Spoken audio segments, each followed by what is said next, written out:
अभी तक हमने पार्ट्स ऑफ स्पीच के बारे में काफी सारी चीजें सीखी हैं। अब थोड़ी सी प्रैक्टिस कर लेते हैं, है ना। तो इस लेक्चर का नाम है introduction two parts of speech practice set 1। आज से हम प्रैक्टिस करेंगे पार्ट्स ऑफ स्पीच को लेके जो भी अभी तक हमने सीखा है। ठीक है, तो बिना किसी देरी के इस लेक्चर को शुरू करते हैं और देखते हैं कि आज हम क्या करने वाले हैं। Identify the part of speech in each sentence according to the word mentioned within brackets। ठीक है, तो मैं क्या करने वाला हूं, एक एक करके आपको सेंटेंसेस दूंगा। ठीक है, आपका काम यह होगा कि आपको पार्ट ऑफ स्पीच ढूंढना होगा according to the word mentioned within brackets. Brackets में मैं एक वर्ड दूंगा, उस वर्ड के अकॉर्डिंग आपको पार्ट ऑफ स्पीच सेंटेंस में ढूंढना है। ठीक है, तो पहला सेंटेंस मैं आपके सामने रख रहा हूं, यह है ये the dog barked at the mailman. ठीक है, ये सेंटेंस है the dog barked at the mailman, और ब्रैकेट्स में मैंने मेंशन किया है कि आपको वर्ब ढूंढना है। ठीक है, इस सेंटेंस में वर्ब आपको ढूंढना होगा, ये आपका काम होगा। अब मैंने हिंदी में भी इसका अनुवाद कर दिया है, डाकिया पर कुत्ता भौंका। ठीक है, अब इससे आपको ही आसानी होगी, आपको समझने में आसानी होगी। तो बिना किसी देरी के अभी इसी वीडियो को पॉज करो, ठीक है, और आइडेंटिफाई करो खुद से कि इस सेंटेंस में वर्ब क्या है। फिर मैं आपको बताऊंगा कि कैसे आप वर्ब आइडेंटिफाई कर सकते हो खुद से। देखिए, खुद से पहले ट्राई करो, अगर नहीं हो पाया तो कोई बात नहीं, हो गया तो बहुत अच्छी बात है, नहीं हुआ तो कोई बात नहीं, लेक्चर को कंटिन्यू करो, मैं आपको बताऊंगा कि इस सेंटेंस में वर्ब क्या है। ठीक है, तो पॉज करिए वीडियो को अभी के अभी। मुझे उम्मीद है कि आपने वर्ब ढूंढ लिया होगा, अगर नहीं ढूंढा है तो कोई बात नहीं। अब हम मिलके समझते हैं कि कैसे हम इसमें वर्ब ढूंढ सकते हैं। देखिए, सेंटेंस है the dog barked at the mailman. ठीक है, कुत्ता डाकिया पर भौंका, यही बात है ना, या फिर डाकिया पर कुत्ता भौंका। तो यहां पे क्या है कि बार्क्ड जो है वो एक्शन दर्शा रहा है कुत्ते का, ये कुत्ता भौंका है ना, तो ये एक्शन बता रहा है। हमें यह बात पता है कि वर्ब जो होता है वो या तो एक्शन बताता है या फिर बताता है स्टेट ऑफ बीइंग। हमने ये बात ऑलरेडी सीख ली है, या तो वो स्टेट बताएगा, कंडीशन बताएगा किसी एक चीज की, या फिर उसका एक्शन बताएगा। यहां पे कुत्ते के भौंकने की बात की हुई है, तो भौंकना क्या है, एक्शन है, तो इसका मतलब बार्क्ड क्या हो गया, वर्ब हो गया इस सेंटेंस में। बात समझ में आई। अब एक सेंटेंस में एक से ज्यादा वर्ब भी हो सकते हैं, इस सेंटेंस में और कोई वर्ब नहीं है, इस सेंटेंस में एक ही वर्ब है, एक ही एक्शन है। एक्शन क्या है, बार्क्ड। बात समझ में आई। अब इसके अलावा हम बाकी पार्ट्स ऑफ स्पीच भी ढूंढ लेते हैं। ठीक है, हालांकि मैंने यहां पे मेंशन किया है कि आपको सिर्फ वर्ब ढूंढना है, आपको सिर्फ वर्ब ही ढूंढना था, लेकिन फिर भी आपकी प्रैक्टिस के लिए हम बाकी सारे पार्ट्स ऑफ स्पीच भी ढूंढ लेते हैं। एक एक शब्द का मतलब इस सेंटेंस में हम देख लेते हैं। यहां पे पहला जो शब्द है वो है द जो होता है वो एक आर्टिकल होता है। अभी हमने आर्टिकल्स के बारे में बात नहीं की है, हमें नहीं पता कि द क्या है। ठीक है, आर्टिकल्स होते हैं ए एंड द। मैं आपको अभी कुछ नहीं बताऊंगा इसके बारे में, अभी हम इसको इग्नोर करके चलेंगे। ठीक है, बाद में हम डिटेल में चर्चा करेंगे आर्टिकल्स के बारे में, अभी इसको फिलहाल इग्नोर कर देते हैं। ठीक है, तो पहले शब्द को इग्नोर करके आगे बढ़ते हैं। दूसरा शब्द है डॉग। ठीक है, अब डॉग क्या है, डॉग जो है वो एक नाउन है, सीधी सी बात है, हमने नाउन का मतलब पता है। नाउन क्या होता है, नाउन जो होता है वो नाम को दर्शाता है। हमें ये बात पता है कि वो नाम किसी एक व्यक्ति का हो सकता है, किसी जानवर का हो सकता है, किसी जगह का हो सकता है, किसी चीज का हो सकता है, ये हमें ऑलरेडी पता है। ठीक है, तो डॉग क्या है, वो एक जानवर का नाम है। कौन सा जानवर है यहां पे, डॉग, कुत्ता। तो यहां पे डॉग क्या हुआ, डॉग हो गया नाउन। बात समझ में आ गई। अब यहां पर हमें यह पता लग चुका है कि डॉग क्या है, बार्क्ड क्या है। अब उसके बाद देखोगे तो एट मिलेगा। यहां पे एट क्या है, ध्यान से समझना, डाकिया पर कुत्ता भौंका। ठीक है, तो डाकिया है मेलमैन, डाकिया पर कुत्ता भौंका, भौंकना तो हुआ वर्ब, कुत्ता हुआ नाउन। ठीक है, एट जो है वो कुत्ते के भौंकने और मेलमैन के बीच का रिलेशनशिप बता रहा है। बात समझ में आ रही है। कुत्ता किस पर भौंका, कुत्ता मेलमैन पर भौंका, तो ये एट जो है वो गैप फिल कर रहा है दोनों के बीच का। ठीक है, एक तरीके से ब्रिज की तरह एक्ट कर रहा है, दोनों के बीच का गैप को फिल कर रहा है, दोनों के बीच का रिलेशनशिप बता रहा है कि कुत्ता किस पर भौंका है, कुत्ता डाकिया पर भौंका है। इसलिए वो जो पर है, वो एट है, वो आपका प्रेपोजिशन है। हमें प्रेपोजिशन का मतलब ऑलरेडी पता है। प्रेपोजिशन सेंटेंस में जो होता है वो दो नियर बाय वर्ड्स के बीच का रिलेशनशिप बताता है। यही हमने पिछली बार सीखा था। बस यही है प्रेपोजिशन है, सीधी सी बात है। एट हो जाता है, ऑफ हो जाता है, फॉर हो जाता है, ये सारे प्रेपोजिशंस होते हैं।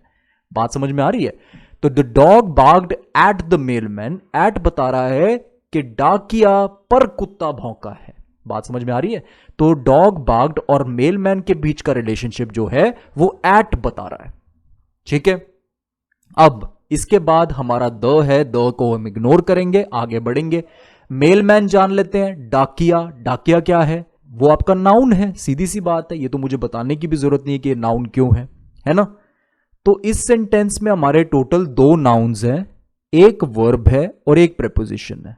ठीक है, तो हमने सारे पार्ट्स ऑफ स्पीच इस सेंटेंस में ढूंढ लिए हैं। ये बड़ा सिंपल सा सेंटेंस था, the dog barked at the mailman, और इसमें हमने सारे पार्ट्स ऑफ स्पीच ढूंढ लिए। अगर आप नहीं ढूंढ पाए तो कोई बात नहीं, हम प्रैक्टिस करते रहेंगे और इसको अच्छे से समझते रहेंगे। ठीक है, तो प्रैक्टिस के लिए एक और सेंटेंस ले लेते हैं, सेंटेंस नंबर 2। अब दूसरा सेंटेंस जो है वो ये है, she bought a new dress for the party. ठीक है, अब इस सेंटेंस में आपको नाउन ढूंढना है। अब देखो, हिंदी अनुवाद इसका ये है कि उसने पार्टी के लिए एक नई ड्रेस खरीदी। ठीक है, she bought a new dress for the party. अब फटाफट वीडियो को पॉज करो और इस सेंटेंस में नाउन ढूंढो। मुझे उम्मीद है कि आपने कोशिश करी होगी और नाउन ढूंढा होगा। ठीक है, अगर नहीं ढूंढ पाए तो कोई बात नहीं, मिलके ढूंढते। She bought a new dress for the party, उसने पार्टी के लिए एक नई ड्रेस खरीदी। देखो, नाउन तो यहां पे एक बहुत ही क्लियर से नजर आ रहा है, ड्रेस। ड्रेस क्या है? वो एक नाउन है। बात सीधी सी है, ड्रेस जो है वो नाम दिया गया है कपड़े को, है ना? तो ये क्या है? एक चीज को नाम दिया गया है, ये हम कह सकते हैं। तो ड्रेस क्या है? नाउन है। बात समझ में आ रही है? तो चलो, ये तो हो गया नाउन इस सेंटेंस का। अब इस सेंटेंस में एक नाउन है या एक से ज्यादा नाउन है, ये भी देख लो। शी को नाउन मत कह देना, शी प्रोनाउन है। ठीक है, ये मैं पहले बता चुका हूं आपको। ही, शी, ये मैंने बताया था कि ये प्रोनाउन होते हैं। ही जो होता है वो लड़के के लिए यूज किया जाता है, शी जो होता है वो लड़की के लिए यूज किया जाता है। तो शी तो हो गया प्रोनाउन, वो नाउन नहीं है। ये बात ध्यान रखना, कहीं इसको नाउन करके बैठे हो, नाउन नहीं है ये। तो इसके अलावा कोई और नाउन है? ड्रेस के अलावा यहां पे एक और नाउन है, और हो सकता है कि आपने इसको मार्क नहीं किया हो। ठीक है, यहां पे पार्टी भी नाउन है। अब आप सोचोगे कि पार्टी नाउन कैसे हो सकता है? यार, पार्टी तो एक एक्शन है ना। देखा जाए, पार्टी करना मतलब एक एक्शन है, ये एक काम है, एक कार्य है। तो यहां पे पार्टी नाउन कैसे हुआ? देखो, पार्टी एक सेंटेंस में नाउन की तरह भी एक्ट कर सकता है, वर्ब की तरह भी एक्ट कर सकता है।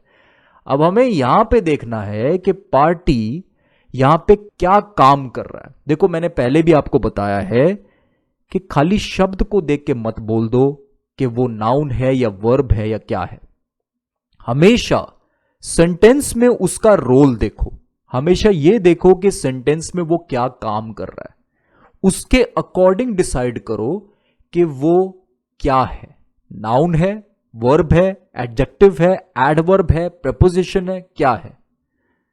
यहां पे जो पार्टी है वो नाउन की तरह एक्ट कर रहा है, वो एक चीज की तरह एक्ट कर रहा है। मैं बताता हूं कैसे। यहां पे हमें यह चीज समझनी है कि why party is a noun in our example sentence. हमने जो सेंटेंस लिया था उसमें पार्टी नाउन क्यों है, वर्ब क्यों नहीं है?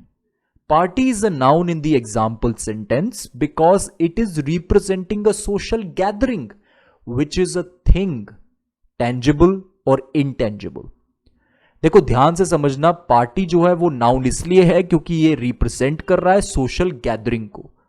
ठीक है, लोगों के समूह को जो इकट्ठा हुए हैं किसी कार्य के लिए। ठीक है, कोई एक पर्पस के लिए इकट्ठा हुए हैं। ठीक है, वो सोशल गैदरिंग को रिप्रेजेंट करता है। और सोशल गैदरिंग एक चीज है। अब देखो चीज जो होती है ना वो टेंजिबल या इनटेंजिबल होती है। देखो टेंजिबल और इनटेंजिबल ये आपको शायद पता ना हो, मैं बता देता हूं अभी। टेंजिबल का मतलब होता है जिसे हम देख सकते हैं, ठीक है, और इनटेंजिबल का मतलब होता है जिसे हम नहीं देख सकते हैं। तो चीजें दो प्रकार की होती हैं, टेंजिबल या इनटेंजिबल। टेंजिबल चीजें जैसे कि कुर्सी, मेज, लैपटॉप, ठीक है, ये सारी चीजें देखने वाली चीजें हैं, इसे हम देख सकते हैं। पार्टी को भी हम देख सकते हैं, है ना, सोशल गैदरिंग को हम देख सकते हैं। तो ये भी क्या हुई, टेंजिबल थिंग। और इनटेंजिबल थिंग कौन सी हुई, जैसे कि लव, फ्रीडम, ये सारी की सारी इनटेंजिबल चीजें हैं जिन्हें हम देख नहीं सकते, फील कर सकते हैं। तो बात समझ में आई। तो टेंजिबल और इनटेंजिबल के बीच का डिफरेंस तो समझ में आ गया, और हमें यह भी पता है कि पार्टी जो है वो एक सोशल गैदरिंग को रिप्रेजेंट किया जा रहा है। हमारे एग्जाम्पल सेंटेंस में पार्टी जो है वो एक सोशल गैदरिंग बता रही है, एक चीज बता रही है। समझना है अब हमें इसको क्यों बता रही है। देखो, she bought a new dress for the party. एक बात बताओ, यहां पे एक्शन क्या है उसका, लड़की का। यहां पे सीधी सी बात यह है कि लड़की ड्रेस खरीद रही है, तो खरीदना एक्शन हुआ, लेकिन वो पार्टी तो नहीं कर रही ना, वो पार्टी के लिए ड्रेस खरीद रही है, ठीक है, उसने पार्टी के लिए एक नई ड्रेस खरीदी। तो यहां पे पार्टी दरअसल उसका एक्शन नहीं है। बात समझ रहे हो, यहां पे पार्टी कर नहीं रही है वो, यहां पे पार्टी के लिए वो ड्रेस खरीद रही है। तो यहां पे पार्टी जो है वो एक सोशल गैदरिंग बता रहा है ना। तो यहां पे क्या है कि party is simply not the action performed by हर। बात समझने की है यहां पे पार्टी उसका एक्शन नहीं है, यहां पे वो ये एक्शन परफॉर्म नहीं कर रही है, यहां पे वो सिर्फ ड्रेस खरीद रही है। खरीदना उसका एक्शन है, पार्टी तो सिर्फ ये बता रहा है कि उसका पर्पस क्या है, वो ड्रेस क्यों खरीद रही है, वो ड्रेस पार्टी के लिए खरीद रही है, ठीक है, एक सोशल गैदरिंग में जाने के लिए वो ड्रेस खरीद रही है। यहां पे पार्टी क्या हुआ, उसका एक्शन नहीं हुआ, बल्कि नाउन है यहां पे पार्टी। बात समझ में आ रही है। अब आप मुझसे पूछेंगे कि ऐसा कोई सेंटेंस है जिसमें पार्टी एक वर्ब हो। हां बिल्कुल, अभी मैं एग्जांपल देता हूं आप लोगों को। अब यहां पे मैं एग्जांपल देने वाला हूं एक ऐसे सेंटेंस का जहां पे पार्टी जो है वो वर्ब की तरह यूज हुआ है। देखो, दे always party too much and regret it the next day. यहां पे मैंने सेंटेंस क्या लिखा है, वह हमेशा बहुत ज्यादा पार्टी करते हैं और अगले दिन पछताते हैं। दे always party too much and regret it the next day. यहां पे देखो ध्यान से, वह हमेशा बहुत ज्यादा पार्टी करते हैं। पार्टी करते हैं मतलब कि वो पार्टी करते हैं, यानी कि एक्शन है उनका। बात समझ में आ रही है कि वो लोग पार्टी करते हैं। पिछले वाले सेंटेंस में वो पार्टी के लिए ड्रेस खरीद रही थी, यानी कि वो खुद एक्शन परफॉर्म कर रही थी, वो खुद पार्टी कर रही थी, ऐसा नहीं था। यहां पे बोला गया है कि वह हमेशा बहुत ज्यादा पार्टी करते हैं। तो यहां पे पार्टी करना मतलब एक्शन हुआ। बात समझ में आ रही है कि बड़ा इंजॉय कर रहे हैं, मजे कर रहे हैं, फन कर रहे हैं, एंटरटेनमेंट कर रहे हैं, तो वो पार्टी करते हैं। So they always party too much and regret it the next day. तो यहां पे पार्टी क्या हुआ, पार्टी यहां पे वर्ब हो गया। बात समझ में आई आपको। यहां पे पार्टी अब जो है वो एक्शन को रिप्रेजेंट कर रहा है। Now party is representing an action. बात समझ में आई। यहां पे अब एक सोशल गैदरिंग नहीं बोली जा रही, अब यहां पे उनका एक्शन बताया जा रहा है। समझ में बात आ रही है अब आपको कि पार्टी उसमें नाउन क्यों है और इस सेंटेंस में पार्टी वर्ब क्यों है। ठीक है, तो पार्टी वर्ब की तरह भी एक्ट कर सकता है, नाउन की तरह भी एक्ट कर सकता है। तो एक बात तो क्लियर है, शब्द को देख के ही हम नहीं कह सकते जब भी हमने पार्टी देखा और बोल दिया कि हाँ जी ये तो वर्ब है, ऐसा नहीं है। आपको देखना पड़ेगा कि उस शब्द का उस स्पेसिफिक सेंटेंस में क्या मतलब है, उस स्पेसिफिक सेंटेंस में उसका क्या रोल है, उस स्पेसिफिक सेंटेंस में वो क्या काम कर रहा है। बात समझ में आ रही है आपको। तो सेंटेंस को देखना जरूरी है, मतलब समझना जरूरी है, और उसके अकॉर्डिंग बताना जरूरी है कि वो नाउन है या वर्ब है। समझ में आ रही है बात। तो बड़ी सीधी सी बात है कि जो पार्टी है इस सेंटेंस में, she bought a new dress for the party, यहां पे नाउन है। बात समझ में आ रही है। तो पार्टी यहां पे नाउन है। तो बाकी के पार्ट्स ऑफ स्पीच भी इस सेंटेंस में देख लेते हैं। पहला तो बहुत ही क्लियर है, मैंने बता ही दिया है, शी जो है वो प्रोनाउन है, ये हम जानते हैं। उसके अलावा जो बॉट है बॉट यानी खरीदना, खरीदना एक एक्शन है। यहां पे बॉट जो है वो शी का एक्शन बताया जा रहा है, यहां पे इस लड़की का एक्शन बताया जा रहा है, तो ये सीधी सी बात है, ये वर्ब है। उसके अलावा यहां पे न्यू जो है वो एडजेक्टिव है। बात समझ में आई? क्योंकि यहां पे सिर्फ ड्रेस नहीं बोला गया, यहां पे न्यू ड्रेस बोला गया है। हमने डिस्क्राइब किया ड्रेस को, मॉडिफाई किया है। ड्रेस क्या है? नाउन है, ये वर्ब नहीं है, ये नाउन है। नाउन को जो मॉडिफाई करे वो होता है एडजेक्टिव, ये हमें पहले से पता है। तो न्यू क्या है? यहां पे एडजेक्टिव है। और यहां पे फॉर क्या हुआ? फॉर हुआ प्रेपोजिशन। क्यों हुआ? ड्रेस उसने किस लिए खरीदी, किस पर्पस के लिए उसने ड्रेस खरीदी? पार्टी के लिए, पार्टी में जा सके वो। तो यहां पे फॉर क्या हुआ? प्रेपोजिशन हुआ। बात समझ में आई? दोनों के बीच का रिलेशनशिप बता रहा है कि नई ड्रेस जो उसने खरीदी है और जो पार्टी है उसके बीच का रिलेशनशिप जो है वो फॉर बता रहा है कि उसने पार्टी के लिए ड्रेस खरीदी है। समझ रहे हो बात को? तो यहां पे प्रेपोजिशन क्या हो गया? फॉर हो गया। बात समझ में आई? तो इस सेंटेंस में दो नाउन्स हैं, ड्रेस एंड पार्टी। एक प्रोनाउन है शी, ठीक है, एक वर्ब है बॉट, एक एडजेक्टिव है न्यू, और इसमें एक प्रेपोजिशन है फॉर। तो हमने सारे के सारे ढूंढ लिए, और ए और द को मैंने यहां पे इग्नोर कर दिया है। मैंने पहले ही बताया था कि ये दोनों आर्टिकल्स हैं, तो आर्टिकल्स को अभी हम इग्नोर करके चलेंगे सेंटेंसेस में, ठीक है। तो यहां पे हमने सारे पार्ट्स ऑफ स्पीच ढूंढ लिए हैं इस सेंटेंस में। तो मुझे उम्मीद है कि अभी तक आपको क्लियर हो गया होगा, कुछ हद तक तो आपकी जानकारी बढ़ी गई होगी पार्ट्स ऑफ स्पीच के बारे में। तो आपका बहुत बहुत धन्यवाद इस लेक्चर को देखने के लिए। मुझे उम्मीद है कि काफी सारी चीजें आपको क्लियर हुई होंगी। अभी हम और भी सारी चीजें क्लियर करेंगे, मैं प्रैक्टिस सेट 2 भी लेके आऊंगा और उसमें हम फिर और प्रैक्टिस करेंगे, ठीक है। तो बिल्कुल चिंता नहीं करनी है, धीरे धीरे करके हमें प्रैक्टिस करना है। पार्ट्स ऑफ स्पीच की जानकारी को हमें और मजबूत करते चलना है, प्रैक्टिस करते करते ही ये मजबूत होगा।